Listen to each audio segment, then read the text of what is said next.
Now we are going to understand the term which is called financial system. ये financial system क्या होता है, क्यों होता है, कैसे होता है, ये समझने के लिए हम एक जनरल एग्जाम्पल लेंगे.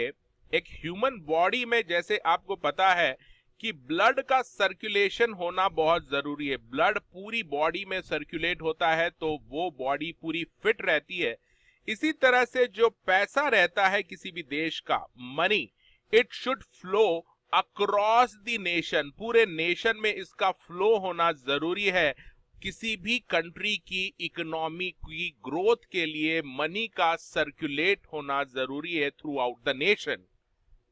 ह्यूमन बॉडी में जो ब्लड सर्कुलेट होता है उसके लिए जो मेन ऑर्गन रिस्पॉन्सिबल है वो है हार्ट ऑफ द बॉडी.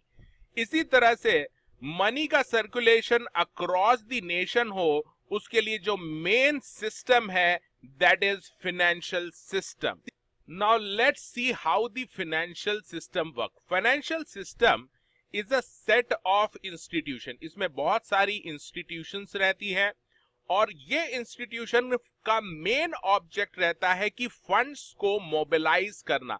यानी जहां पर सरप्लस मनी है वो सरप्लस मनी को ये मोबिलाइज करके वहां तक पहुंचाती है जहां पर पैसे बिल्कुल नहीं है या जिनको पैसे की जरूरत है वहां तक ये पैसे को पहुंचाती है. And you have to remember that for any strong economy, किसी भी कंट्री की स्ट्रॉन्ग इकोनॉमी के लिए स्ट्रॉन्ग फाइनेंशियल सिस्टम का होना जरूरी है, क्योंकि यही वो सिस्टम है जो मनी को मूव करता है, फाइनेंस को मूव करता है. और जब जब मनी मूव होती है तब तब इन्वेस्टमेंट होता है. इन्वेस्टमेंट से एम्प्लॉयमेंट जनरेट होता है और साथ ही साथ प्रोडक्शन होता है. प्रोडक्शन में इंक्रीज होता है एंड ओवरऑल इकोनॉमी का डेवलपमेंट होता है.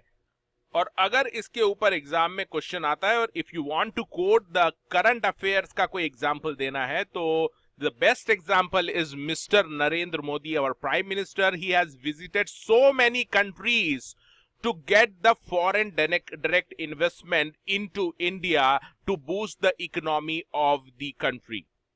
Now let's see the components of financial system. तो financial जो system है वो किस तरह से बना हुआ है. इसमें 3 component होते हैं.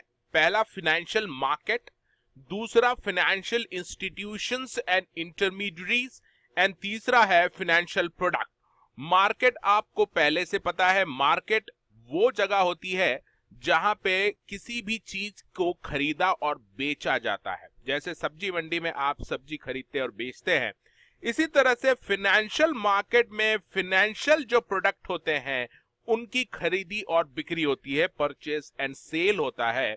और जो ये परचेज और सेल कराता है, दैट इज जो मूव कराता है ये प्रोडक्ट को, उनको कहा जाता है इंस्टीट्यूशंस एंड इंटरमीडिएटरीज. तो 3 कंपोनेंट है फाइनेंशियल सिस्टम के, financial market, financial institutions and intermediaries and तीसरा फाइनेंशियल प्रोडक्ट्स.